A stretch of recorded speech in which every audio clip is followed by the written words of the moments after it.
Unscripted review, Battle of Westnoth? I have never heard of this. That sounds interesting. That legit sounds like an actual like battle somewhere in like the UK during like the Middle Ages and something. Anyways, that's by Freebiewitz. We're gonna look at this. That sounds interesting. Why not? I like the cute knight avatar. That's cute. Hello everyone, and welcome to another episode of Unscripted Reviews, where I take some of my favorite video games, take a video of them, and then review them without a script. Today we're taking a look at Battle for Westnoth, if the title and the name of the video wasn't a giveaway enough. So what is Battle for Westnoth? To put it briefly, it is a turn-based strategy, grid-based, no, not grid-based, hex-based game. Yes, you can Okay.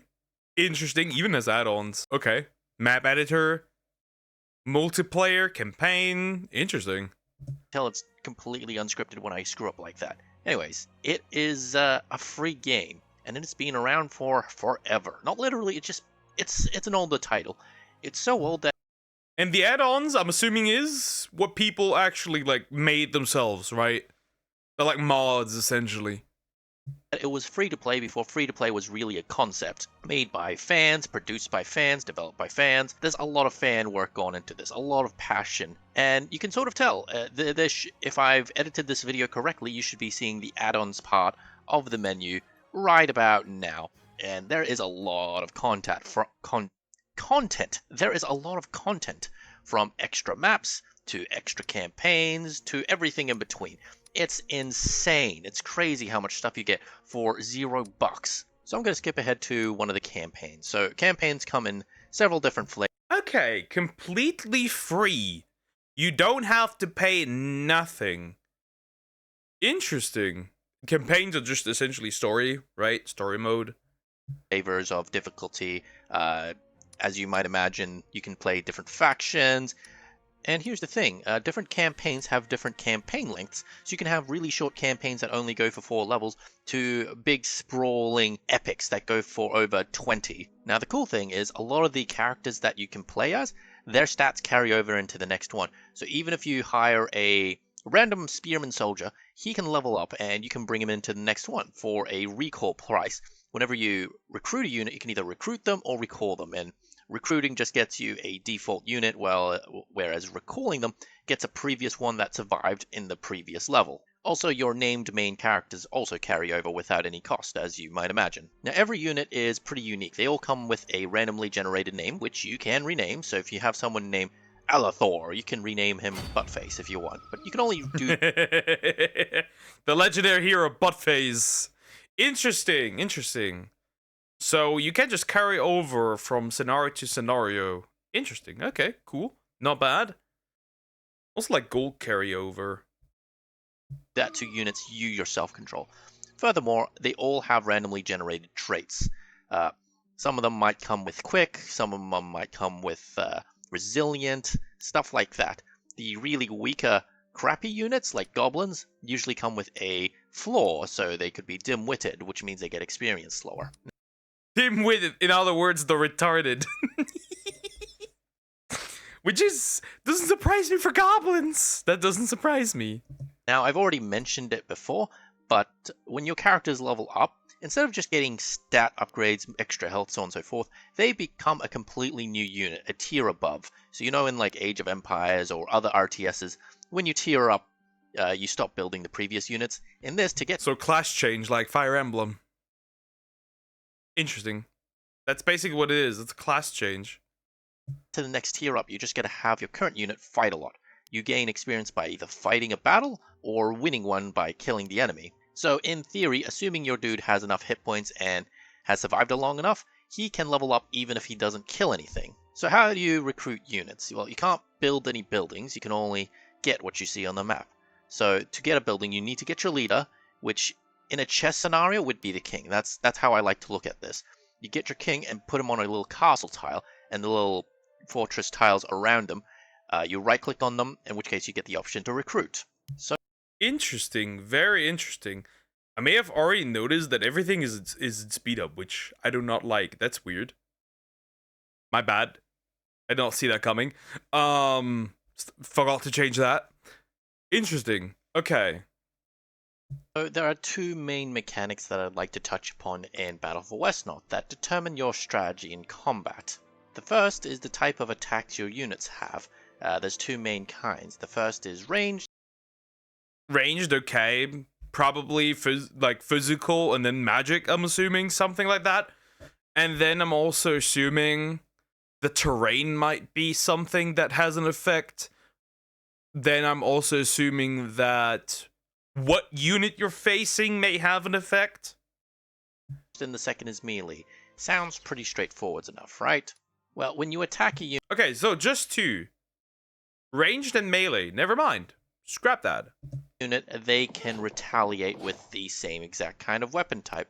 However, if they don't have that kind of weapon type, your dude is free to wail on the other guy until your attack ends. So if you have an elven archer shoot a orcish swordsman, the swordsman can't retaliate. If you have the same archer with swords and attack the orcish swordsman, then he's gonna get hit back by said orcish swordsman. The second important mechanic is time of day and alignments. Orcs are chaotic, and humans, well, the certain kinds of humans are lawful. During the day, lawful units get a damage buff, whereas chaotic units don't. Certain units are neutral, so depending on day of time, it doesn't really matter for the neutral units. What this means for gameplay is you'll be building up for an attack, and when the clock strikes 10, you go on a full offensive, whereas on the bad times of day, you go more defensive. And because all units retaliate when they are attacked, assuming they have the right equipment, sometimes when you're on a weaker side of things, you don't want to attack at all, because if you attack and the enemy retaliates, well, they've got a round of attacking then, and then on their turn they can attack again, essentially giving them 2 rounds worth of attacks, when you didn't even need to do that. Okay, not bad. There's damage types with various effectiveness depending on enemy terrain. That's 2 avoidance. Okay. So that's pretty much the very, very basic mechanics. There's way more stuff about Battle for Westnorth than that, but let's move on to the multiplayer. The multiplayer is fantastic. The favorite part about Battle for Westnorth, and the part I'm most nostalgic about, is the local multiplayer. I remember having this game loaded up on a laptop, going over to uni and hanging out with my friends playing Battle for Westnorth. Elves. I can recruit elf baddies. I see the vision. Yelling at each other and backstabbing alliances, you get the idea. One of the cool things you can do is you can right click an empty tile or just a normal tile and rename it so you can give places names. I remember calling a mountain Backstab Mountain, or maybe that was my friend's name for the place. 2 guesses on why it was called Backstab Mountains, and the first 2 guesses don't count. Yes, that's how the saying goes. It's my channel, I get to make the rules. Now, for hot seat play, I do recommend playing without the Fog of War. I'm sure the recording will show Fog of War even though I'm playing against myself. Yeah, I see the weird stuff here. This is just for demonstration purposes only. Fog of War is pretty important, and there are certain units that can stealth in certain circumstances, like the tree ants can hide in trees, so when you approach it you can't really see it. You can have skeletons walk underwater, that sort of thing. The cool thing about Interesting, not bad. It started at 2003 and still getting updates to this day. I am not surprised. This seems very fun. Seems interesting, especially with all the add-ons. You can do a lot of stuff with a dedicated community. Multiplayer is, if you kill the enemy leader or your own leader is killed, you can still keep playing. I don't think you can win.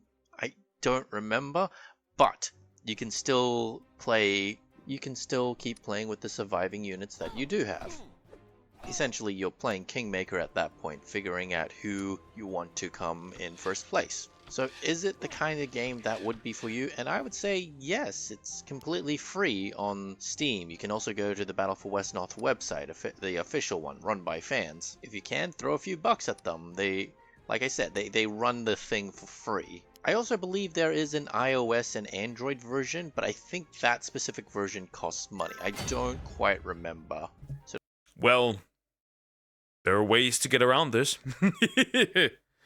Not that I would know of such things. I've never tried to get around paying it for an app. Never done that. Don't quote me on that. But otherwise, the game is fantastic. I have spent countless hours on the single player campaign, and I've spent many more in multiplayer with my friends. I've only played a few times online, and well, this being a turn-based game, it doesn't really matter in terms of latency. It's a fantastic game. Get it? You won't regret it. It's awesome. Anyways, that's my unscripted review of Battle for Westnorth. I hope you've enjoyed this video, and, well, like, comment, and subscribe. Bye-bye. That is a cute, interesting game. And it's free. And it has a buttload of content. What more do you want? And it has a cute art style as well. What more could you want? Okay. Okay, so from what I can tell, this seems very fun. Maybe worth checking out. This seems very fun. Yeah, I mean, if it gets continued support, I mean, you could probably throw in a good amount of hours into that. Personally, I'm not too interested though in strategy RPGs personally. That's not really, it has never really been my thing. So there's that. But yeah, that's a cool one. That's a cool one for sure. For sure. Anyways, like, comment, and subscribe.